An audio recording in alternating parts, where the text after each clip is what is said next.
আসসালামু আলাইকুম, tasty channel আপনাদেরকে স্বাগতম। কেমন আছেন সবাই? আজকে আমি রান্না করব দেশি মাছে সিমের বিচি। এই রেসিপিটি রান্না করার জন্য আমি নিয়েছি 500 গ্রাম সিমের বিচি, সাথে একটি আলু নিয়েছি, 2টি টমেটো, 2টি পেঁয়াজ আর আধা চা চামচ রসুন।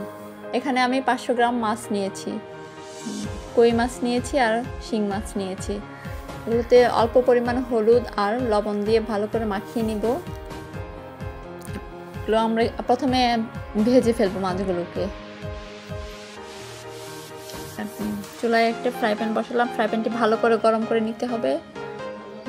ফ্রাই প্যানটি যখন ভালো করে গরম হবে তাতে অল্প পরিমাণ তেল দিয়ে দিব। তেলটাও ভালো করে গরম করে নিতে হবে। তেলটা যখন গরম হবে তখন আমরা মাছগুলো দিয়ে দেব। মাছ আমরা বেশি ভাজবো না, হালকা ভাজবো। মাছের ওইটা হয়ে গেছে, আমরা উল্টে দিচ্ছি। ফ্রাই প্যানটা ভালো করে গরম হয়েছে, দেখেছেন মাছগুলো লেগে থাকছে না, কি সুন্দর উঠে যাচ্ছে।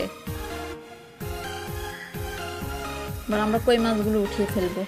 কই মাছগুলো ভাজা হয়ে গেছে।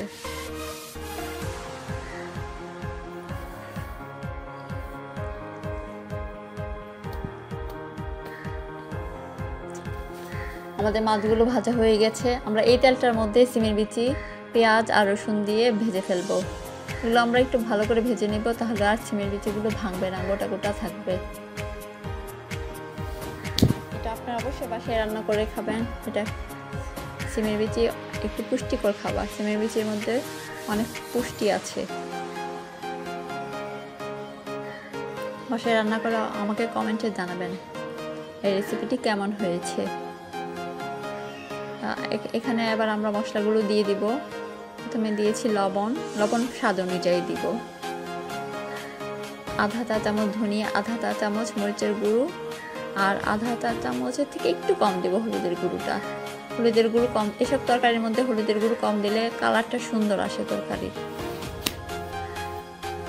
এবার আমরা 2 কাপ পানি দিয়ে দিচ্ছি। 2 কাপ পানি দিয়ে দিব, দিয়ে এগুলো নেড়ে দিব।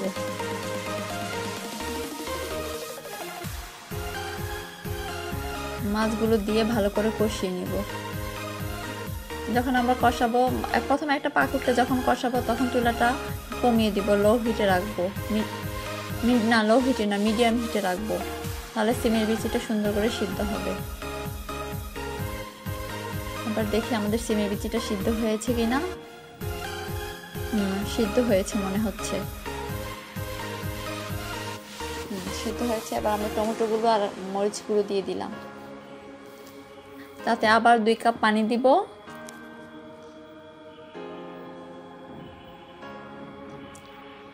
এবার আমরা চুলার হিটটা বাড়িয়ে দেব, ফুল হিটে তরকারিটা এখন গরম করব। ফুল হিটে একটা পাক উঠলেই হবে। ফুল হিটে ভালো করে একটা পাক উঠলেই হবে। যে দেখা যাচ্ছে ভালো করে পাক উঠেছে, ফুটে উঠেছে ভালো করে। যে হয়ে গেল আমাদের মজাদার দেশি মাছের সিমের বিচি। এটা আপনারা অবশ্যই বাসায় টেস্ট করবেন। এটা একটা মজাদার রান্না।